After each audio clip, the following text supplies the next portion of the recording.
Hello students, welcome back to my YouTube channel infinity by Vishali. आज हम class 10 NCERT का chapter number 2 polynomials की exercise 2.2 के next parts करेंगे। देखो, लास्ट लेक्चर में हमने क्वेश्चन नंबर 1 के 3 पार्ट्स कंप्लीट कर लिए थे, तो आज इस क्वेश्चन के हम नेक्स्ट 3 पार्ट्स कंप्लीट करेंगे। ठीक है, तो हमारा क्वेश्चन नंबर 1 क्या था? Find the zeros of the following quadratic polynomial and verify the relationship between the zeros and the coefficients. हमें क्वाड्रेटिक पॉलिनोमियल्स के क्या करने थे? जीरो फाइंड करने थे, और हमें वेरीफाई करना था रिलेशन किसके बीच में? जीरोस और कोएफिशिएंट्स के। क्लियर?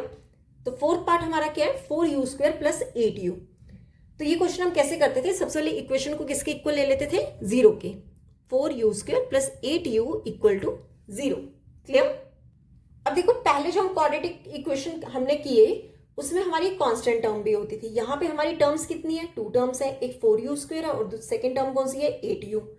अब आप चेक करो कि क्या इनमें से कुछ कॉमन आ रहा है। देखो, 4 और 8 में से कॉमन क्या आ सकता है? 4 आ सकता है। देखो, 4u को स्क्वायर को मैं कैसे लिख सकती हूँ? 4 मल्टीपल में u मल्टीपल में u प्लस 8u को मैं कैसे लिख सकती हूँ? 2 मल्टीपल 4 मल्टीपल u। ठीक है, क्या कॉमन आ रहा है? एक तो 4 और 4 कॉमन आ रहा है, इसको लिख लो। और क्या कॉमन आ रहा है? u और u कॉमन आ रहा है, 4u कॉमन आ गया। रिमेनिंग क्या बचा यहाँ पे? u, फिर क्या बीच में प्लस, और यहाँ पे रिमेनिंग क्या बचा? 2। 4u plus into u plus 2 equal to 0। Clear? अब दोनों इक्वेशन को ले लो 0। एक बार ले लो 4u इक्वल टू 0 और एक बार ले लो u plus 2 equal to 0। Clear? तो ये कितना हो जाएगा? u is equal to 0। 4 ले जाओ डिनोमिनेटर में। ठीक है, तो यहां से u की वैल्यू कितनी आ जाएगी? 0 से कुछ भी डिवाइड करो वो हमेशा वैल्यू क्या आती है? 0 आती है। क्लियर? सिमिलरली यहां पे ये +2 दूसरी तरफ जाके क्या हो जाएगा? -2। ठीक है, क्या हो जाएगा? -2। तो ये एक होगी आपकी वैल्यू अल्फा, सेकेंड टर्म आपकी कौन सी होगी? बीटा। क्लियर? तो यहां पे आपके पास जीरोस आ गए हैं। अब हम क्या करेंगे? रिलेशनशिप वेरीफाई करेंगे। तो वेरीफाई कर लो। क्या इक्वेशन होती थी हमारी? ax² plus bx plus c equal to 0। ठीक है, यही इक्वेशन होती थी। अब देखो, यहां पे हम क्या करेंगे? पहले निकाल लो alpha plus beta. Alpha plus beta क्या होता है? -b डिवाइड में a।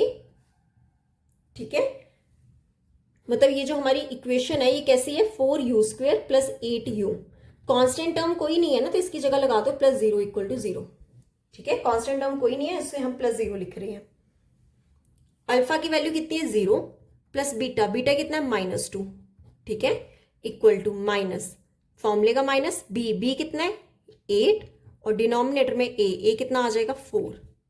ठीक है, ये प्लस माइनस कितना हो जाएगा? माइनस, मतलब -2 इक्वल टू 4 2 का 8 होता है, -2 इक्वल टू -2। क्लियर? मतलब ये दोनों वैल्यूज मेरी आपस में क्या आ रही है? इक्वल आ रही है। अब क्या निकालेंगे? Alpha beta. अल्फा बीटा किसके इक्वल होता था? c डिवाइड में a। ठीक है, अल्फा कितना है? 0 मल्टीपल बीटा कितना है? -2 इज इक्वल टू c जो है कांस्टेंट टर्म हमें दी नहीं है, तो वो कितना हम ले लेंगे? 0। डिनोमिनेटर में a कितना है? 4। क्लियर? अब देखो, 0 के साथ कुछ भी मल्टीपल करो वो हमेशा कितना होता है? 0 ही होता है। ठीक है, इक्वल टू 0 से कुछ भी डिवाइड करो वो भी हमेशा कितना होता है? 0 होता है। तो 0 किसके इक्वल आ गया? 0 के। ठीक है, तो हमारी दोनों इक्वेशन जो है आपस में क्या आ रही है? इक्वल आ रही है। तो मतलब यहां तक हमने जो क्वेश्चन किया वो बिल्कुल हमारा क्या था? ठीक था। तो ये था हमारा फोर्थ पार्ट। अब हम इसका क्वेश्चन का देख लेते हैं फिफ्थ पार्ट। t² - 15, इसको देख लेते हैं। सबसे पहले टर्म को क्या कर दो? 0 कर दो। अब देखो, यहाँ पे मिडल टर्म तो है ही नहीं है, हम हमेशा क्या करते हैं? मिडल टर्म को स्प्लिट करते हैं। ठीक है, तो आपने क्या करो कि t² को इधर रहने दो और ये -15 ले जाओ दूसरी साइड। ये कितना हो जाएगा? प्लस का 15। कितना हो जाएगा? प्लस का 15। अब क्या करो? Square root both sides. Square root क्या कर देंगे? बोथ साइड्स कर देंगे। ठीक है, तो अगर स्क्वायर रूट बोथ साइड्स है मतलब ये दोनों साइड आपने क्या लगा देना है? स्क्वायर रूट लगा देना है। दोनों इक्वेशंस में क्या लगा देना है? स्क्वायर रूट लगा देना है। तो हमेशा याद रखना, स्क्वायर से अंडर रूट हमेशा क्या हो जाता है? कैंसिल हो जाता है। तो टी की वैल्यू क्या आ गई? +-√15। देखो, ये जो अंडर रूट वाली वैल्यू होती है ना, ये हमेशा क्या होती है? प्लस माइनस होती है। मतलब इसमें अगर वही सेम वैल्यू एक बार प्लस में होती है और वही सेम वैल्यू एक बार किस में होती है? माइनस में होती है, ठीक है।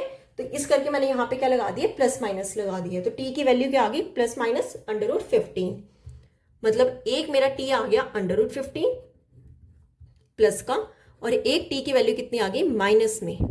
सेम वैल्यू होगी, एक प्लस वाली होगी और दूसरी कौन सी होगी, माइनस वाली होगी। क्लियर। तो एक टर्म को आप ले लो अल्फा और सेकेंड टर्म को आप क्या ले लो, बीटा। क्लियर। अब वेरीफाई कर लेते हैं। वेरीफाई करने के लिए क्या कर ले, इक्वेशन लेते थे, ax² प्लस bx+c = 0, यही लेते थे। मैं अगर बात करूं तो मेरे पास यहां पे इक्वेशन क्या है, t² -15 = 0, यही इक्वेशन है। अब निकाल लो पहले alpha plus beta. Alpha plus beta कितना होता है, -b/a, ठीक है। अल्फा कितना है, √15 प्लस बीटा कितना है, -√15 -b। देखो यहाँ पे b क्या है, जो x वाली टर्म, यहाँ क्वेश्चन t में है बस, ठीक है। t वाली टर्म कोई है ही नहीं है, तो हम उसकी जगह क्या लिख देंगे, 0। क्या लिख देंगे, 0। डिवाइड में कॉफिशिएंट ऑफ a क्या, कॉफिशिएंट ऑफ t², वो कितना हो जाएगा, 1, ठीक है। यहाँ पे कितना आएगा, √15 प्लस माइनस कितना हो गया, -√15 = 0 से कुछ भी डिवाइड करोगे वो 0 ही होगा, ठीक है। माइनस का फिर 0 के साथ कोई लेना देना नहीं होता। देखो एक प्लस का 15 है, एक माइनस का 15 है, दोनों आपस में क्या हो जाएंगे, कैंसिल हो जाएंगे। मतलब ये यहाँ पे क्या बचा, 0। 0 किसके इक्वल आ गया, 0 के। क्लियर। 0 किसके इक्वल आ गया, 0 के। अब निकाल लेते हैं अल्फा बीटा। अल्फा बीटा कितना होगा, c डिवाइड में a, ठीक है। अल्फा कितना है, √15, बीटा कितना है, माइनस में √15, ठीक है, = c के कांस्टेंट वैल्यू -15 डिवाइड में a कितना है, 1। अब देखो यहाँ पे ना पहले माइनस तो आएगा ही आएगा, क्योंकि एक प्लस का एक माइनस का दोनों को मल्टीपल करके माइनस तो आएगा ही आएगा। अब क्या है, √15 को जब आपने √15 के साथ क्या किया, मल्टीपल किया, तो ये कितना हो जाएगा, सेम अंडर में ही कर लो, 15 × 15, ठीक है। तो ये कितने आ जाएगी वैल्यू, 15 का स्क्वायर, 2 टाइम्स है ना, स्क्वायर लगा दो। ये स्क्वायर से अंडर रूट आपस में क्या हो जाएंगे, कैंसिल हो जाएंगे। वैल्यू कितनी बचेगी, सिर्फ और सिर्फ 15। तो ये कितना आ जाएगा, -15 = -15। क्लियर। तो ये था हमारा 5th पार्ट। अब इस क्वेश्चन को हम देख लेते हैं last part. Okay, last part है हमारे इस क्वेश्चन का 3x² - x - 4, ठीक है। सबसे पहले क्या करेंगे, इक्वेशन को 0 कर लो।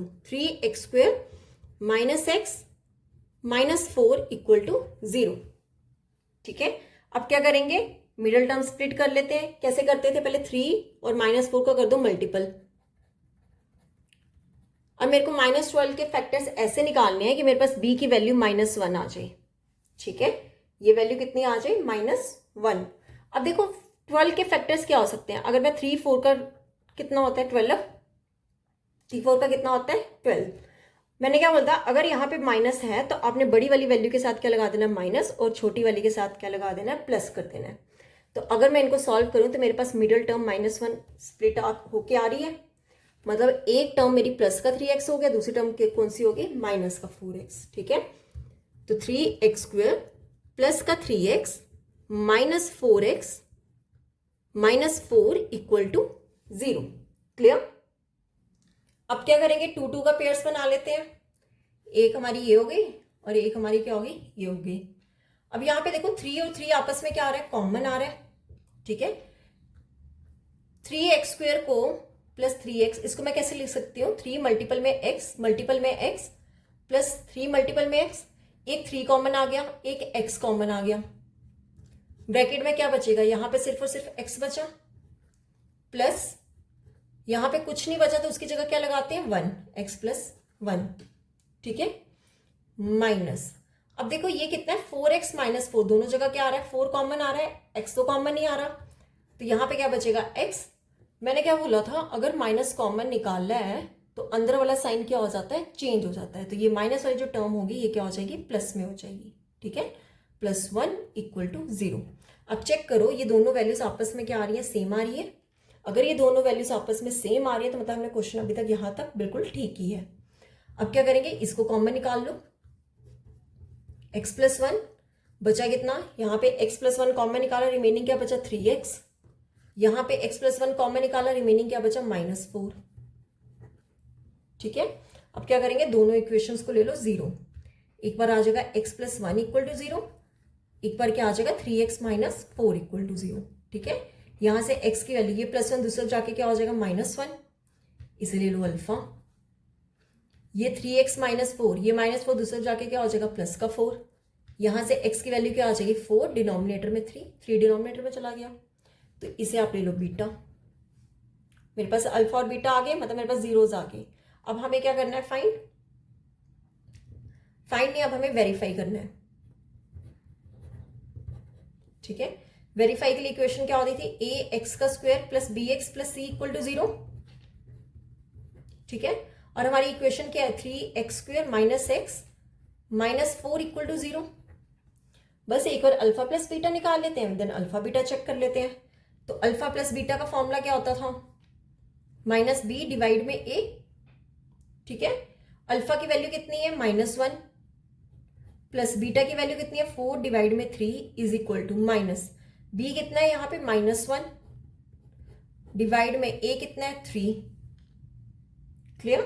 अब यहाँ पे क्या आ जाएगा, 3 LCM आ जाएगा, इसके नीचे 1 ले लो, 3 LCM लिया हमने, तो यहाँ पे कितना आएगा -3 + 4 = ये माइनस माइनस क्या हो जाएगा +1 डिवाइड में 3। -3 + 4 कितना हो जाएगा 1 डिवाइड में 3 = 1 डिवाइड में 3। ठीक है, तो यहां से मेरी ये दोनों वैल्यूज आपस में क्या आ रही है, इक्वल आ रही हैं। अब हम निकाल लेते हैं अल्फा बीटा। अल्फा बीटा का फॉर्मूला क्या होता था, c डिवाइड में a। ठीक है, अल्फा की वैल्यू कितनी है -1 मल्टीपल बीटा की वैल्यू कितनी है 4 डिवाइड में 3 = c कितना है -4, a कितना है डिनोमिनेटर में 3, -1 मल्टीपल 4 कितना होगा -4 डिवाइड में 3 = -4 डिवाइड में 3। ठीक है, तो यहाँ पे होता है हमारा ये क्वेश्चन कंप्लीट। तो हमारी दोनों वैल्यूज दोनों साइड की आई हैं, इक्वल आई हैं। तो अगर आपको यहाँ तक कोई भी डाउट होगा इस क्वेश्चन में तो आप मुझे कमेंट सेक्शन में पूछ सकते हो। तो आज हम यहीं तक ही करेंगे। नेक्स्ट लेक्चर में हम इसी एक्सरसाइज का क्वेश्चन नंबर 2 करेंगे। वो इस एक्सरसाइज का लास्ट क्वेश्चन है। अगर आपको यहाँ तक कोई भी डाउट होगा तो मेरे से पूछ सकते हो कमेंट सेक्शन पे, मैं उसकी एक सेपरेट वीडियो बना दूंगी। आई होप आपको वीडियोस अच्छी लग रही होंगी। अगर आपको वीडियोस अच्छी लग रही हैं तो please like, share and subscribe my channel. Thank you.